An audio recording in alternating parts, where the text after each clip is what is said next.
Hello everyone, good morning. কেমন আছো সবাই? আশা করি সবাই খুব ভালো আছো। মন্দিরাস ব্লগসের একটি নতুন ব্লগে তোমাদের সবাইকে স্বাগত জানাই। আজকে হচ্ছে শনিবার, আর সকাল এখন বাজে 9:05। এই দেখো, তো 9:05 এখন। আর আজকে যেহেতু আমার ছেলে স্কুল নেই, শনিবার দিন ছুটি থাকে, তো ও কিন্তু সেই সকালবেলাতেই ঘুম থেকে উঠে পড়েছে। মানে ওর দিদি বেরোয় ধরো 6:45টার সময়তে, মানে 7টা বাজতে 5 বা কখনো কখনো 7টাও হয়ে যায়। তো আমি তো যথারীতি 6টার সময়তে উঠেই পড়েছি। আর ওর দিদি রেডি হয়ে যাওয়ার পরে ও দেখছি তখনও বেরোয়নি। মানে আমি নিচ অবধি যাই আমার মেয়েকে ছাড়তে, তো তখন অবধি তোমার আমি বেরোইনি।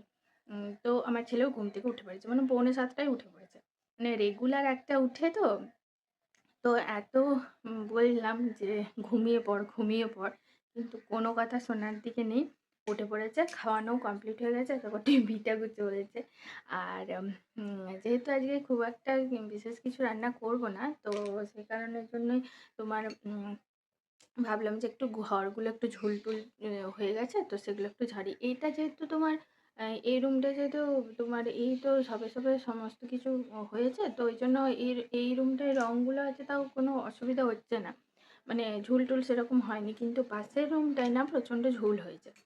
তো চলো তাহলে ওগুলো একটু ঝাড়াঝাড়ি করে নিই, তারপর আবার কাজে লেগে পড়বো।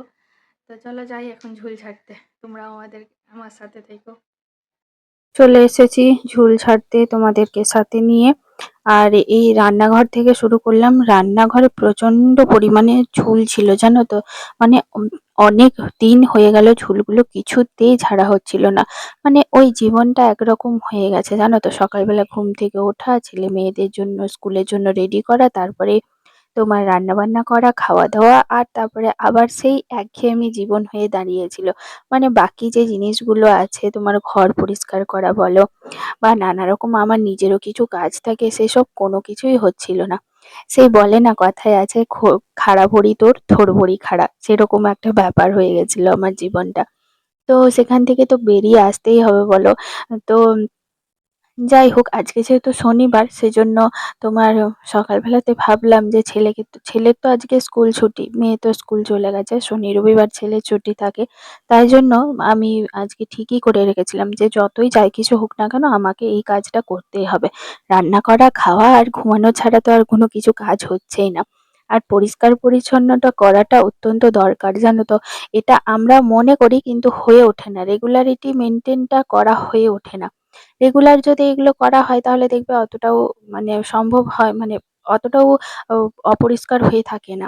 তো যাই হোক, রেগুলার না করতে পারলেও মাঝে মাঝে আমি করেই থাকি। তো এই কিছুদিন যাবৎ হলো মানে মন মেজাজ কোনোটাই ভালো নেই, তো সেজন্য আর কি কোনো কাজ করতেও বেশ এনার্জি পাচ্ছিলাম না। তো যাই হোক, নিজেকে তো একটু এনকারেজ করতেই হবে, এনার্জি গেইন করতেই হবে। তো এই কাজগুলো না করলেই নয়, আমি ছাড়া কেই বা করবে বলো, তাই না?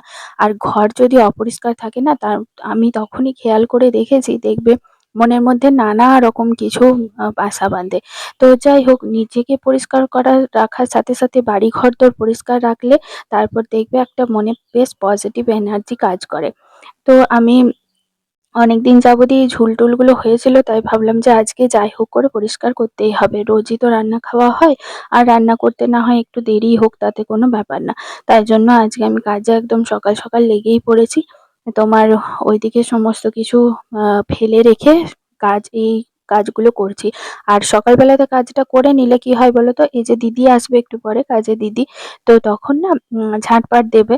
তো তাই জন্য ঘর-টর মোছামুছি করা বলো, ঝাঁট দেওয়া বলো, তাহলে ঝুলগুলো ঝেড়ে রাখলে পর সুবিধে হবে। ওই জন্য আমি আগে থেকে এগুলোকে করে রাখছি। তাহলে এক কাজে দুই কাজ হয়ে যাবে। আর ঝাঁট দেওয়া বলো, ঘর মোছা বলো, এগুলো দিদি না আসলে তখন আমি করি। আর যেহেতু এখন দিদি আসে, সেজন্য দিদি আসার আগে আমি এগুলো একটুখানি পরিষ্কার করে দিলাম। আর পরিষ্কার করার পরে জানো তো এত পজিটিভ এনার্জি পাওয়া যায় না, মানে ভীষণ ভালো লাগে তখন। তো যাই হোক, কাজকর্ম তো লেগেই থাকবে। আর বাড়ির যে মেন, যেমন ধরো বাড়ির মহিলারাই তো সমস্ত কিছু দিক দিয়ে দেখাশোনা করে, তো সেটা তো করতেই হবে। তো আমিও সেজন্য মানে ঠিকঠাকভাবে গুছিয়ে গাছিয়ে রেখে দেওয়ার চেষ্টা করি যতটুকু সম্ভব হয়। তো ততটুকু করার চেষ্টা করি। বাদবাকি সবসময় যে সম্ভব হয়ে ওঠে সেটাও না। আমাদের দৈনন্দিন জীবনে নানান কিছু প্রবলেম লেগেই থাকে, যার জন্য আমাদের মানে খুব এমনি মেন্টালি প্রবলেম হয়ে যায়। তো যাই হোক, আবার নিচে এলাম, এসে দুধটা বসিয়ে দিলাম গরম করতে। ওদিকে দুধটা তোমার হালকা করে বসিয়ে দিয়ে তারপরে আমি ওপরে এলাম। ওপরে এসে বাবা মিষ্টি এনেছিল। তো আমাদের ঘরে রেগুলারই মিষ্টি থাকে। ধরো কেউ না কেউ হট করে চলে এলে তখন তো কোথায় মিষ্টি পাবো, তাই না? বাড়িতে এলে, লোকজন এলে তো দিতেই হবে। তাছাড়া আমরা রাতে মানে রুটির সাথে, খাবারের সাথে আমরা মিষ্টি খাই। তো সেই কারণের জন্য এনেই রাখা হয়। তো বাবা আজকে এই মিষ্টিগুলো নিয়ে এসেছে। প্রায়ই রসগোল্লা নিয়ে আসে, আর আজকে দেখো এই মিষ্টিগুলো এনেছে। এই মিষ্টিগুলো খেতে কিন্তু খুব সুন্দর হয়, জানো তো? তো বাবা এই মিষ্টিগুলো নিয়ে চলে এসেছে, আর আমিও এখন রেখে দিচ্ছি। এসে মানে আমার ছেলে এসে বলল যে, "মাম্মা দাদা মিষ্টি এনেছে।" তো ও সাথে গিয়েছিল বাবার। আর স্কুল না থাকলে আমার ছেলেকে দেখতেই হয়, জানোই। মানে ওর এক নানা ঝামেলা। বাচ্চা ছেলে থাকা মানে বাচ্চা ছেলেকে নিয়েই পড়ে থাকা। তো তার মধ্যেখানেও তো সমস্ত কিছু কাজ কমপ্লিট করতেই হবে। রান্নাবান্নাও করতে হবে, সমস্ত কিছু করতে হবে। তো যাই হোক, মিষ্টিগুলো দেখো খুব সুন্দর। এই মিষ্টিগুলো খেতেও কিন্তু খুব সুন্দর হয়, জানো তো? তো মিষ্টিগুলো এখন ফ্রিজে এই যে এক এক করে রেখে দিচ্ছি। আর একটুতেই এগুলো খুব নরম হয়, জানো? মানে একটু হাত দিলেই যে ভেঙে যায় টপ করে। তো ওই জন্যই আস্তে আস্তে করে তুলে তুলে রাখছি যাতে না ভেঙে যায়। মিষ্টিগুলো দারুণ। তো এইদিকে মিষ্টিগুলো তোমার রাখা হয়ে গেছে।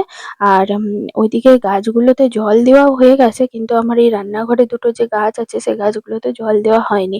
তো সেজন্য ভাবলাম যে রান্নাঘরে একটুখানি দুটো গাছে একটু জল দিয়েই দিই। ওইদিকে গাছটা দেখো খুব সুন্দর হয়েছে, তাই না? আর এটা নয়নতারা ফুলের গাছটা, এটা অনেকটা লম্বা হয়ে গেছে। আর আজকের আকাশটা দেখো পুরো মেঘলা একদম। আর ওইদিকে কাজ চলছে। এই যে অনেকটাই কাজ এগিয়ে গেছে।